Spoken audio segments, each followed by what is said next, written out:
Guys, നമസ്കാരം. ഞാൻ ഇന്നൊരു പരീക്ഷണത്തിന് മുതിർന്നിരിക്കുകയാണ്. സാധാരണ മുറികളിൽ ഇരുന്ന് ഞാൻ റിവ്യൂ ചെയ്യുന്ന ആളാണ്.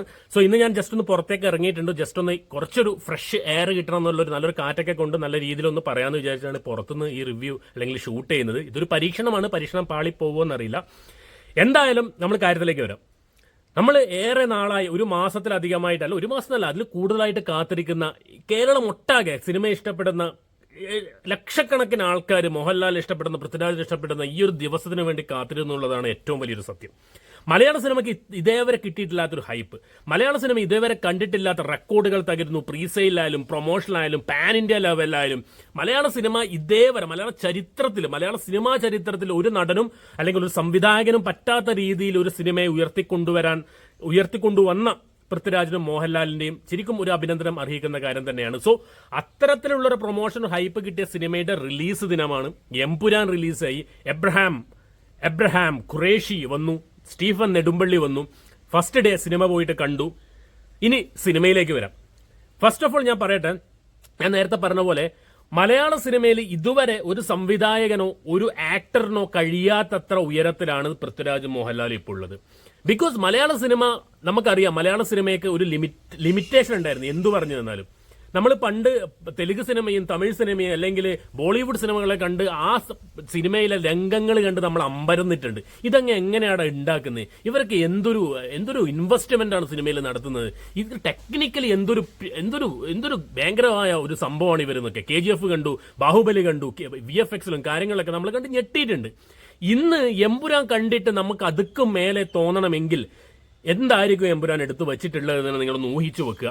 അത്തരത്തിലുള്ള സ്വീക്വൻസുകൾ, അത്തരത്തിലുള്ള സീൻസ്, എന്റെ മോനെ, ശരിക്കും പറഞ്ഞാൽ മലയാള സിനിമയിലാണോ നമ്മൾ ഇത്തരം സീനുകൾ ശരിക്കും നമ്മൾ അത്ഭുതപ്പെടുത്തി പോകും. ഓരോ ഘട്ടത്തിൽ നമുക്ക് ഇതാ ഇങ്ങനെ മനസ്സിൽ തോന്നുന്നത് നമ്മൾ മലയാള സിനിമ തന്നെയാണോ കാണുന്നത്? അല്ല, ഇതൊരു ഹോളിവുഡ് സിനിമ പോലെ ഉണ്ടല്ലോ. ശരിക്കും പറഞ്ഞാലും അതിൽ കുറെ സീൻസ് ഉണ്ട്. ഈ സീൻസിൽ നമുക്ക് കാണുന്ന സമയത്ത് ഒരു ഹോളിവുഡ് സിനിമ നമുക്ക് എങ്ങനെയാണോ ഒരു സ്ക്രീനിൽ കാണുന്നത് അതേപോലെ അതിനോട് പിടിക്കുന്ന രീതിയിലാണ് പൃഥ്വിരാജ് സുകുമാരൻ ഇതിന്റെ ടെക്നിക്കലി വൈസ്, അതിന്റെ എഡിറ്റ്സ് വൈസ്, സിനിമോട്ടോഗ്രാഫി ആണെങ്കിലും ക്യാമറ വർക്ക് ആണെങ്കിലും, എന്റെ മോനെ, അതേത് റിയൽ ലൊക്കേഷനിൽ പോയിട്ട് എടുത്ത കുറെ സംഭവങ്ങൾ, മോനെ, കോരിത്തരിപ്പ് എന്ന് പറഞ്ഞ രോമാഞ്ചിഫിക്കേഷൻ അത് ഫ്രെയിമിൽ കാണുന്ന സമയത്ത് വേറെ ലെവൽ. ഇതിലത്തെ ബ്ലാസ്റ്റിംഗ് സീൻസ് അല്ലെങ്കിൽ ഗൺ ഷോട്ട് സീനുകൾ, അത്തരത്തിലുള്ള സീൻസ്, ഹെലികോപ്റ്റർ സീനുകൾ, മറ്റേ കാർ കൊണ്ടുള്ള സീൻസുകൾ, ഇതൊക്കെ കാണുന്ന സമയത്ത് മോനെ, നമുക്കിത് കോരിത്തരിപ്പ് എന്ന് പറഞ്ഞാൽ നമുക്കിത് മലയാള സിനിമയിൽ കാണാത്തൊരു സംഭവം കൊണ്ട് ഒരു പ്രൗഡ് മൊമെന്റ് ആണ്, രോമാഞ്ചിഫിക്കേഷൻ ആണ്. എല്ലാം കൊണ്ടും നമ്മൾ വേറൊരു ലോകത്ത് എത്തിയ പോലെ ഫീല് പൃഥ്വിരാജിന് അല്ലെങ്കിൽ ഇതിന്റെ സിനിമോട്ടോഗ്രാഫർക്ക്, ഇതിന്റെ പ്രൊഡ്യൂസർക്ക്, ലാലേട്ടന് നമുക്ക് തരാൻ പറ്റി എന്നുള്ളത് 101% സത്യം തന്നെയാണ്. ടെക്നിക്കലി ഹൈ ആയിട്ടുള്ള ഇത്രയും മേക്കിംഗ് ക്വാളിറ്റിയുള്ള ഒരു സിനിമ മലയാളത്തിൽ ഇറങ്ങിയിട്ടില്ല എന്നുള്ള അഭിമാനപൂർവ്വം തന്നെ നമുക്ക് എന്തായാലും എമ്പുരാനെ കുറിച്ച് സംസാരിക്കാൻ പറ്റും. മറ്റ് ഇതര ഭാഷകളിൽ നമുക്ക് നമ്മുടെ ഇൻഡസ്ട്രിയിൽ നിന്ന് നമുക്ക് വെക്കാൻ പറ്റുന്ന ഒരു കൊമേഴ്ഷ്യൽ സംഭവം, ഒരു ടെക്നിക്കൽ ആയിട്ടുള്ള ഹൈ ആയിട്ടുള്ള ഒരു സംഭവം, ഒരു ഹോളിവുഡിലേക്ക് കിടപിടിക്കാൻ പറ്റുന്ന, ഹോളിവുഡിലേക്ക് കിടപിടിക്കാൻ പറ്റുന്ന ഒരു സംഭവം നമുക്ക് ഉണ്ട്, മലയാളം ഇൻഡസ്ട്രിക്ക് ഉണ്ട് എന്ന് നമുക്ക് ധൈര്യമായിട്ട് എമ്പുരാൻ വെച്ചിട്ട് നമുക്ക് സംസാരിക്കാൻ പറ്റും എന്നുള്ളത് തർക്കമില്ല. ആ കാര്യത്തിൽ ഒരു തർക്കമില്ല. ഇനി അഭിനേതാക്കളിലേക്ക് വന്നു കഴിഞ്ഞാൽ ലാലേട്ടന്റെ കാര്യം ഞാൻ ലാസ്റ്റ് പറയാം. ഒന്നാമത്തെ ആള് ഇതിലെ അഭിമന്യു സിംഗ് എന്ന് പറഞ്ഞൊരു കഥാപാത്രമല്ല, അദ്ദേഹം ആ നടനുണ്ട്. നമ്മൾ ഇന്റർവ്യൂലും പ്രൊമോഷനൊക്കെ കണ്ടു. മോനെ, അദ്ദേഹത്തിന് ആദ്യമായിട്ടാണ് ഞാൻ കാണുന്നത്. എനിക്ക് ഇതിനു മുമ്പ് ഏത് സിനിമയിലും കണ്ട് പരിചയമൊന്നുമില്ല. ഇയാള് എജ്ജാതി റോളാണ് കൊടുത്തിരിക്കുന്നത് പൃഥ്വിരാജ്. ആ നടനെ ട്രസ്റ്റ് ചെയ്ത് അദ്ദേഹത്തിന്റെ കഴിവിൽ വിശ്വസിച്ചിട്ട് അടിപൊളി ഒരു റോള്, കിണ്ണം കാച്ചിയ ഒരു റോളാണ് മൂപ്പര് കൊടുത്തിട്ടുള്ളത്. അതും അദ്ദേഹം അടിപൊളി, നീറ്റ് ആൻഡ് പെർഫെക്റ്റ് ആയിട്ട്, അതിന്റെ സൗണ്ട് ആണെങ്കിലും ലുക്കാണെങ്കിലും വരവാണെങ്കിലും എജ്ജാതി കിണ്ണം കാച്ചിയ പോലെ തീ സാധനം അയാൾ ചെയ്തു വെച്ചിട്ടുണ്ട്. അഭിമന്യു സിംഗ് വരുന്ന സമയത്ത് തന്നെ ഈ പൃഥ്വിരാജിന്റെ പഴയ കാലം കാണിക്കുന്നുണ്ടല്ലോ. അപ്പൊ പഴയ കുട്ടിക്കാലത്തിലുള്ള മൂപ്പരുടെ അച്ഛൻ, അമ്മ, ഏച്ചി, അങ്ങനെ ഒരു കുടുംബത്തിൽ കുറച്ച് ആൾക്കാരുണ്ട്. എസ്പെഷ്യലി മൂപ്പരുടെ ഗ്രാൻഡ് മദറായിട്ടുള്ള അഭിനയിച്ച ഒരു സ്ത്രീ ഉണ്ട്, ഒരു വയസ്സായ സ്ത്രീ. എന്റെ മോനെ, എജ്ജാതി ആക്ടിംഗ് ആടേ. ശരിക്കും പറഞ്ഞാൽ കുറച്ച് സീൻസേ ഇല്ലു, ഇവരെല്ലാം കുറച്ച് സീൻസേ ഇല്ലു. പക്ഷേ എക്സ്പ്രഷൻ വൈസ് ആ ഒരു ക്വാളിറ്റി ഓഫ് ആക്ടിംഗ് എന്ന് പറഞ്ഞാൽ ശരിക്കും നമുക്ക് കാണാൻ പറ്റും. അത്തരത്തിലുള്ള നൈസ് കാസ്റ്റിംഗ് ആണ്. ചെറിയ ചെറിയ ആൾക്കാരെങ്കിലും ജൂനിയർ ആർട്ടിസ്റ്റ് ആണെങ്കിൽ കൂടി, ജൂനിയർ ആർട്ടിസ്റ്റ് ആണെന്ന് നമുക്കറിയില്ല, പക്ഷേ ചെറിയ വേഷത്തിലാണെങ്കിൽ കൂടി നൈസായിട്ട് അവർ ചെയ്തു വെച്ചിട്ടുണ്ട്. ആൻഡ് ഇതിൽ നമ്മളെ മലയാളത്തിലേക്ക് നോക്കുകയാണെങ്കിൽ ടോവിനോ തോമസ് ആൻഡ് മഞ്ജു വാര്യർ. ടോവിനോ തോമസിന്റെ യെസ് അഗൈൻ ലൂസിഫറിനെക്കാളും റോൾ ഉണ്ട് ഇതിൽ കാണിക്കാൻ വേണ്ടി, കുറച്ച് ഷെയ്ഡ്സ് ഉണ്ട് കാണിക്കുന്നുണ്ട്. നൈസായിട്ട് നമ്മൾ പ്രതീക്ഷ പോലെ തന്നെ ടോവിനോ അത് ചെയ്തു വെച്ചിട്ടുണ്ട് എന്നുള്ളതാണ്. ഉടനീള കഥാപാത്രമായിട്ട് ടോവിനുണ്ട് സ്റ്റൈലിഷ് ആയിട്ട്. അതേപോലെ മഞ്ജു വാര്യർ ലൂസിഫർ പോലെ തന്നെ, ലൂസിഫറിൽ നമുക്ക് ഗൂസ് ബംസ് അല്ലെങ്കിൽ ആ ഒരു മാസ് ഡയലോഗ് ഉണ്ടെങ്കിൽ ഇത് അതിനേക്കാളും കുറച്ചും കൂടി കൂടുതലുണ്ട് എന്ന് പറയാൻ വേണ്ടി വരും. സോ മഞ്ജു വാര്യർ നിനക്ക് കിട്ടിയ ആ റോള് എന്താണ്, പ്രിയദർശിനി എന്നുള്ള റോള് പക്ക കിടിലം. ഒരു വിസില് എന്തായാലും ഞാൻ കൊടുത്തിട്ടുണ്ട് മഞ്ജു വാര്യർക്ക്. അത്തരത്തിലുള്ള സീൻസുകൾ വരുന്ന സമയത്ത് കിണ്ണം കാച്ചി നൈസായിട്ട് മഞ്ജു വാര്യർ അത് പിടിച്ച് ചെയ്തിട്ടുണ്ട്. പിന്നെ നമ്മുടെ സ്വന്തം കബൂഗേനെ കാണാനായിരുന്നു ഞാൻ വെയിറ്റ് ചെയ്തത്. കബൂഗ എന്ന് പറയുന്നത് ഇത് കബൂഗേന്റെ കഥയല്ല, ഇത് ഖുറേഷിന്റെ കഥയാണ്. ഖുറേഷിക്ക് കേരളത്തിൽ കുറെ കണക്ഷൻ ഉണ്ട്, ആ ഒരു കഥയാണ്. ആൻഡ് മെയിൻ വില്ലൻ ഒരാൾ വരുന്നുണ്ട്.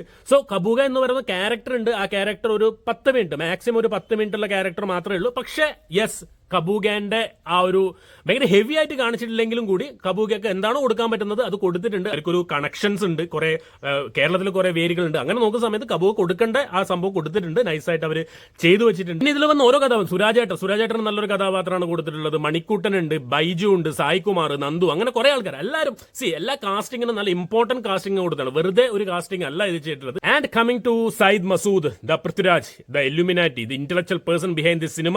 പൃഥ്വിരാജിന്റെ സയ്യിദ് മസൂദിന്റെ കഥാപാത്രം യെസ്, എനിക്ക് തോന്നിയത് മൂന്നാമത്തെ ഒരു പാട്ടും കൂടി വരാനുണ്ട്. അതിലാണ് സയ്യിദ് മസൂദിന്റെ കുറച്ചും കൂടി വലിയ റോള് ഇതിലുള്ളത് എനിക്ക് തോന്നിയത്. കുറച്ച് സീനുകളെ ഉള്ളൂ, കുറച്ച് ഡയലോഗുകളും കുറച്ച് സീൻസുകളും മാത്രമേ ഉള്ളൂ. പക്ഷെ അത് മതിയളിയ അജാതി മേക്കിംഗ് ആയിരുന്നു. ഐ മീൻ ഒരു സ്വാഗും കാര്യങ്ങളും ലാലേട്ടൻ ഒപ്പരം തന്നെ, ഖുറേഷിന്റെ ഒപ്പരം തന്നെ പിടിച്ചു നിൽക്കുന്ന അത്തരത്തിലുള്ള കഥകളും, പിന്നെ അദ്ദേഹത്തിന്റെ തന്നെ കഥ ബാക്കിലോട്ട് കാണിക്കുന്നുണ്ട്. ഐ മീൻ അത്തരത്തിലുള്ള വരും കുറച്ച് ഇമോഷൻസും കാര്യങ്ങളൊക്കെ ആയിട്ട് നൈസായിട്ട് മൂപ്പരും പിടിച്ചു നിന്നിട്ടുണ്ട് ഖുറേഷിന്റെ ഒപ്പം തന്നെ.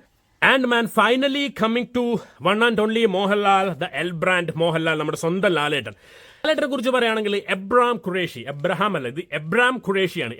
എബ്രാം ഖുറേഷിയും അതേപോലെ സ്റ്റീഫൻ നെടുമ്പള്ളിയും. ഏറ്റവും കൂടുതൽ നമ്മൾ സ്ക്രീനിൽ കാണാൻ പറ്റുന്നത് എബ്രാം ഖുറേഷി തന്നെയാണ്. പക്ഷേ സ്റ്റീഫൻ നെടുമ്പള്ളിയും കാണാൻ പറ്റുന്നുണ്ട്. എനിക്ക് പേഴ്സണലായിട്ട് പറയാനുള്ളത് ദ സ്റ്റൈലിഷ് ലാലേട്ടൻ തന്നെയാണ് ഇതിൽ നമുക്ക് പൃഥ്വിരാജ് കൊണ്ടു തരുന്നത്, അതിൽ യാതൊരു സംശയവുമില്ല. ആൻഡ് കോരിത്തരിപ്പിച്ച നിമിഷങ്ങൾ എന്ന് പറയുന്ന സമയത്ത് that entry man, oh my god, Lalettan വന്നിറങ്ങുന്ന ഒരു സീനുണ്ട്. ലൈക്ക് പടം തുടങ്ങിയ ഒരു 10 മിനിറ്റ് 15 മിനിറ്റോളം ഹിന്ദി തന്നെയാണ്. അപ്പൊ നമുക്ക് തോന്നിയത് ഹിന്ദി പടമാണോ.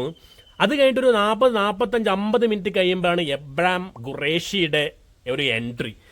അത് അപ്പൊ കാണുന്ന സമയത്ത് നമുക്ക് മനസ്സിലായി ഇത് എന്തുകൊണ്ടാണ് ഈ 45 മിനിറ്റ് വൈകിയത്. രാജാവിന് രാജകീയമായ വരവേൽപ്പ് തന്നെ ഒരുക്കണല്ലോ. എന്റെ മോനെ, അതിലൊരു സീൻ, ആ ഒരു എൻട്രി സീൻ, ആ മോനെ റൊമാൻറ്റിഫിക്കേഷൻ അറ്റ് സ്പീക്ക് എന്ന് പറയുന്ന പോലെ, the stylish, the swag, the classy, sleeky Lalettan Abraham Qureshi വന്ന് ഇറങ്ങുന്ന സമയത്ത്, ഇറങ്ങുന്നതിന് മുമ്പ് ഒരു 5 മിനിറ്റ് ഒരു പെടയുണ്ട്. യാ മോനെ, ഹോളിവുഡ് ലെവൽ സാധനമാണ് എടുത്തു വച്ചിരിക്കുന്നത്. ഹെലികോപ്റ്റർ വേണമെന്ന് പൃഥ്വിരാജ് ആന്റണി പെരുമാളോട് പറഞ്ഞ സമയത്ത് ഇത് ഒരുമാതിരി ചോപ്പർ സാധനം കൊണ്ട് 4-5 ചോപ്പർ സാധനം കൊണ്ട് വന്ന് ഇറക്കിയിട്ട് ഒരു 5 മിനിറ്റ് പെടയുണ്ട് സ്ക്രീനിൽ. ഓഫ്, ഐമാക്സിലെല്ലാം കണ്ടുകയാണെങ്കിൽ ഇത് of sound quality man, that sound quality എല്ലാം കേൾക്കാൻ പറ്റിയെങ്കിൽ ഹെവി സാധനം. 5 മിനിറ്റ് ആ പെടക്കിടക്കാണ് എബ്രഹാം ഖുറേഷി വരുന്നത്. അസാധ്യ സാധനം. ആൻഡ് അതങ്ങനെ പിടിച്ചു പോകുന്നുണ്ട്. എബ്രഹാം ഖുറേഷി അങ്ങനെ കുറച്ച് കാര്യങ്ങളൊക്കെ ചെയ്ത് ഒരു ആൻഡ് അഗെയിൻ ഒരു സ്റ്റണ്ട് ഉള്ളത്. ആൻഡ് നെക്സ്റ്റ് ഗൂസ് ബംസ് എന്ന് പറയുന്നത് ഈ സ്റ്റീഫൻ നെടുമ്പള്ളിയായിട്ട് ഖുറേഷി നാട്ടിലേക്ക് വരുന്നുണ്ട്. നാട്ടിലേക്ക് വരുമ്പോഴാണ് അടുത്തൊരു സീൻ, ആ ട്രെയിലർ കണ്ട് വാടാന്ന് പറയുന്നില്ല, ആ ഒരു സീൻ. യാ മോനെ, അതെന്ന് പറഞ്ഞാൽ അതും ഒരു 5 മിനിറ്റ് ഫൈറ്റാണ്. ഈ 5 മിനിറ്റ് ഫൈറ്റിൽ ശരിക്കും വിസിൽ എന്ന് പറഞ്ഞാൽ കട്ട വിസിലും കൈയടിയായിരുന്നു തിയേറ്ററിൽ. അത് വേറെ സാധനം. എനിക്ക് ഏറ്റവും ഇഷ്ടപ്പെട്ട ഈ ഒരു ഫൈറ്റാണ്. ഈ ഫൈറ്റ് എന്ന് പറഞ്ഞാൽ ലാലേട്ടന്റെ മഹിരാവണം എന്നെല്ലാം പറയുന്ന പോലെ, അല്ലെങ്കിൽ രാവണം എന്നെല്ലാം പറയുന്നത്, ആ ഒരു ലുക്കും മാസവുമായിട്ട് ലാലേട്ടൻ നിറഞ്ഞാടി ഫൈറ്റ് എന്ന് പറഞ്ഞാൽ അജാതി ഫൈറ്റ്. ഓഫ്, ഒരു മാതിരി ഫൈറ്റ്. ആ പാട്ട് എനിക്ക് തോന്നുന്നു ആ മറ്റേ പാട്ട് തന്നെ ഇടായിരുന്നു എനിക്ക് തോന്നി. ആ ലൂസിഫറിലുള്ള ആ തമിഴ് പാട്ടല്ല, അതന്നെ ഇതിന്റെ ഒരു അപ്ഡേറ്റഡ് വേർഷനോ മറ്റാണ് ഇതിൽ പാടിയുള്ളത്, ബാക്ക്ഗ്രൗണ്ട് സ്കോർ ആയിട്ട് കൊടുത്തിരിക്കുന്നത്. എനിക്ക് തോന്നുന്നു അത് വേണ്ടായിരുന്നു. മറ്റേ നല്ലൊരു എഫക്ട് ഉണ്ടായിരുന്നു കാണാം. പക്ഷെ ഒരു കുറവുമില്ല. ലാലേട്ടന്റെ ഓരോ ലുക്കും, ആ കണ്ണുനില്ല കളിയും ആ ലുക്കും കാര്യങ്ങളിലും പക്ക 5 മിനിറ്റ് ആഘോഷിച്ച് നമുക്ക് കാണാൻ പറ്റിയ ഒരു ഫൈറ്റ് കൊടുത്തിട്ടുണ്ട്. ആൻഡ് ഏറ്റവും ലാസ്റ്റ് ലാലേട്ടനും പൃഥ്വിരാജും കൂടിയിട്ട് ഒരുമിച്ച് വരുന്ന ഒരു ഫൈറ്റ് ഉണ്ട്. ആ ട്രെയിലർ നമ്മളിങ്ങനെ കാണുന്നുണ്ടോ, ചെറിയൊരു സീക്വൻസ്. നമ്മൾ കുറെ ഡൗട്ടൊക്കെ അടിച്ച്, പക്ഷേ മാൻ ഇതിൽ ആ ഒരു ഫൈറ്റും കൂടി വരുന്ന സമയത്ത് എനിക്ക് പെട്ടെന്ന് ഓർമ്മ ജില്ലയിൽ ലാലേട്ടനും വിജയും കൂടി ഒരുമിച്ചൊരു ഫൈറ്റ് ഉണ്ട് ലാസ്റ്റ് ക്ലൈമാക്സിൽ. അതിന്റെ ഒരു ഹെവി ഐറ്റം, ഇത് ഒരു ഹെവി സാധനമാണ് ഇതിൽ കൊണ്ടുവരുന്നത്. ഒരു 5 മിനിറ്റ് നടക്കുന്ന ഒരു ഫൈറ്റ്, ആ ഫൈറ്റ് നൈസായിട്ട് പിടിച്ചിട്ടുണ്ട്. അതാണ് ലാസ്റ്റ് ഫൈറ്റ്, ക്ലൈമാക്സിൽ വരുന്ന ഫൈറ്റ്. അപ്പോൾ ഈ 3 സാധനങ്ങൾ, ആ ലാലേട്ടന്റെ എൻട്രിയും അതേപോലെ മറ്റേ തമിഴ് പാട്ട് വെച്ചുള്ള അടിയും ഈ ക്ലൈമാക്സിൽ പൃഥ്വിരാജ് വന്നിട്ടുള്ള അടിയും, അത് പക്കയായിരുന്നു, സീൻ പക്കയായിരുന്നു, യാതൊരു കുറ്റവും കുറവൊന്നും പറയാനില്ല, നൈസായിട്ട് എടുത്തിട്ടുണ്ട്. And coming to the massive huge villain for Qureshi Abraham ഖുറേഷിക്ക് ഒരു എതിരാളി. അയാള് വരുന്ന സമയത്ത് എനിക്ക് തോന്നുന്നു ഖുറേഷിക്ക് നമുക്ക് ആ കൈയടി കൊടുത്തിട്ടുണ്ടെങ്കിൽ വില്ലൻ വരുന്ന സമയത്ത് നമ്മൾ വിസിലടിച്ചു പോവും, കൈയടിച്ചു പോവും. അജാതി ഒരു സാധനം. എന്റെ മോൻ, അയാളെ മുഖെല്ലാം കണ്ടാലും ഫേസ് കണ്ടാലും എന്റെ മോനെ എന്നെ വറക്കും. അജാതി, നമ്മൾ ഇതുവരെ കണ്ട വില്ലൻസോ കാര്യങ്ങളോ അല്ല, ഇതാണ് വില്ലൻ. എന്റെ മോൻ ഓരോ ലുക്കിലും അയാൾ സംസാരിക്കുന്ന നോട്ടത്തിലല്ല എജാതി തീസാണ്. ഡ്രാഗൺ എന്ന് പറഞ്ഞാൽ ഇതാണ് ഡ്രാഗൺ. ഖുറേഷി ശരിക്കും പറഞ്ഞാൽ എബ്രഹാം ഖുറേഷി ഒന്ന് വേർക്കും ഇദ്ദേഹത്തോട്, ഈ സാധനത്തോട് മുട്ടി നിൽക്കാൻ വേണ്ടിയിട്ട്. 2 മിനിറ്റേ ഉള്ളൂ സ്ക്രീനിൽ, പക്ഷെ വന്നു പോകുന്ന ഒരു വലിയൊരു തീയിട്ടിട്ടാണ് പോകുന്നത്. ഇനി വരാൻ പോകുന്നത് നെക്സ്റ്റ് 3-ാമത്തെ പാട്ടിലാണ് ഇതിന്റെ ഒരു വിളയാട്ടം എന്ന് പറയുന്നത്. അതാ Abraham Qureshi versus this dragon. അതായത് ഡ്രാഗൺ, അതിന് മൂപ്പരൊരു പേരുണ്ട്, ഞാൻ മറന്നുപോയി. ആ ഗ്രൂപ്പിനൊരു പേരുണ്ട്, Nexus group, Nexus group versus ഈ ഒരു ഡ്രാഗൺ ഗ്രൂപ്പാണ്. ചൈനീസ് ആണ് സംഭവം. സോ ഇതിൽ കളി കാണണമെങ്കിൽ 3-ാമത്തെ ഭാഗം വരണം. ആൻഡ് ഇതിന്റെ ഒരു ഉഗ്രൻ ക്യാമിയോ കൂടി നമുക്ക് പ്രതീക്ഷിക്കാം. ഈ ക്യാമിയോ ഏറ്റവും ലാസ്റ്റ് വരുന്നുണ്ട്. അതൊരു ജസ്റ്റ് ഒരു 5 സെക്കൻഡ് അല്ല, ഒരു 1 മിനിറ്റ് ക്യാമിയോ വരുന്നുണ്ട്. പ്രതീക്ഷിച്ചതാണോ ചോദിച്ചാൽ എൻ്റെ മനസ്സിലുണ്ടായിരുന്നു, പക്ഷേ ഇത്തരത്തിലുള്ള ഇത് പ്രതീക്ഷിച്ചില്ല. പക്ഷെ ഒരു ക്യാമിയോ കൂടി നമുക്ക് പ്രതീക്ഷിക്കുന്നു. സോ ക്യാമിയോ കിട്ടി, വില്ലനെ കിട്ടി, ബാക്കി കാര്യങ്ങളിലൊക്കെയാണ് സെറ്റാണ്. ഇനി കുറച്ച് കാര്യങ്ങൾ ഞാൻ പറയാം. അതായത് എമ്പുരാൻ സൃഷ്ടിച്ചൊരു ഹൈപ്പ് ഉണ്ട് മലയാള സിനിമയിൽ. നേരത്തെ പറഞ്ഞ മലയാള സിനിമയിൽ ഇതുവരെ കണ്ടിട്ടില്ലാത്ത പാൻ ഇന്ത്യൻ ലെവലിൽ പോയി എല്ലാ ലാംഗ്വേജിലും പോയിട്ട് ഞെട്ടിച്ച, അല്ലെങ്കിൽ ഇതുവരെ വാർത്തയായിക്കൊണ്ടിരുന്ന, അതായത് ഒരു ഹൈപ്പ് എന്ന് പറഞ്ഞ ഒരു ചെറിയ ഹൈപ്പൊന്നും അല്ല സൃഷ്ടിച്ചത്, ഒരു എവറസ്റ്റ് കൈൻഡ് ഹൈപ്പാണ് എമ്പുരാൻ സൃഷ്ടിച്ചിട്ടുള്ളത്. അതുകൊണ്ട് തന്നെ നമ്മൾ സിനിമ കാണാൻ പോകുന്നതിന് മുമ്പ് തന്നെ ഈ ഒരു വാർത്തകളും കാര്യങ്ങളും എല്ലാം കണ്ടിട്ട് ഓരോ വ്യക്തിയും, ഓരോ സിനിമാ പ്രേക്ഷകന്റെ മുമ്പിൽ ഈ എമ്പുരാൻ കാണുന്നതിന് മുമ്പ് ഒരു എക്സ്പെക്ടേഷൻ സെറ്റ് ചെയ്തിട്ടുണ്ട് എന്നുള്ളത് 100% ഉറപ്പാണ്. ആ എക്സ്പെക്ടേഷൻ ഓരോരാളും ഓരോരോ രീതിയിലായിരിക്കും സെറ്റ് ചെയ്തിട്ടുണ്ടാവുക. സോ ആ ഒരു എക്സ്പെക്ടേഷനോട് ഓട്ടോമാറ്റിക്കലായിട്ട് വരുന്ന ആ ഒരു എക്സ്പെക്ടേഷനോടെ പോയി കണ്ടവർക്ക് മേ ബി സിനിമ കഴിയുന്ന സമയത്തോ ഇത് ഇത്രയേ ഉള്ളൂ എന്നുള്ളൊരു ഫീല് മേ ബി ചില ആൾക്കാർക്ക് വന്നിട്ടുണ്ട്. അപ്പൊ അവരോടുള്ള ചോദ്യം എനിക്ക് ഇത്രയേ ഉള്ളൂ, നിങ്ങൾ ഏത് തരത്തിലുള്ള എക്സ്പെക്ടേഷൻ ആണ് വെച്ചത്? അപ്പൊ നിങ്ങൾ വെച്ച എക്സ്പെക്ടേഷൻ ഏതാണെന്ന് അറിഞ്ഞാലേ നമുക്കിത് കമ്പയർ ചെയ്യാൻ പറ്റും. പക്ഷെ അതിൽ അവരെ മൊത്തത്തിൽ എനിക്ക് കുറ്റം പറയാൻ പറ്റുമോ എന്ന് ചോദിച്ചാൽ ഇല്ല. മേ ബി അത് എന്തുകൊണ്ട് ചോദിച്ചാൽ യെസ്, ഈ ഒരു ഹൈപ്പ് കാരണം തന്നെ ആയിരിക്കും. നമ്മൾ ആ ഒരു നമ്മൾ മേ ബി എക്സ്പെക്ട് ചെയ്ത് എന്തായിരിക്കും, പക്ക ഒരു ഇന്റർനാഷണൽ സാധനം, അല്ലെങ്കിൽ പക്ക ഒരു ഹോളിവുഡ് സാധനം, അല്ലെങ്കിൽ ആ ഒരു ബ്ലാസ്റ്റും ഫൈറ്റും വാറും തോക്കും ഗണ്ണും എല്ലാം ആക്കിയിട്ട് ഒരു പക്ക വെടിക്കെട്ട് സാധനമായിരിക്കും ത്രൂ ഔട്ട് നമ്മൾ മേ ബി ഉദ്ദേശിച്ചിട്ടുണ്ടാവുക. ഇതിൽ നമ്മൾ കേരളത്തിലെ കാര്യങ്ങളിലേക്ക് വരുന്ന സമയത്ത് കേരളത്തിൽ ഇവർക്ക് വേരുകളുണ്ടല്ലോ, ഈ സ്റ്റോറി തന്നെ അങ്ങനെയാണ് പോകുന്നത്.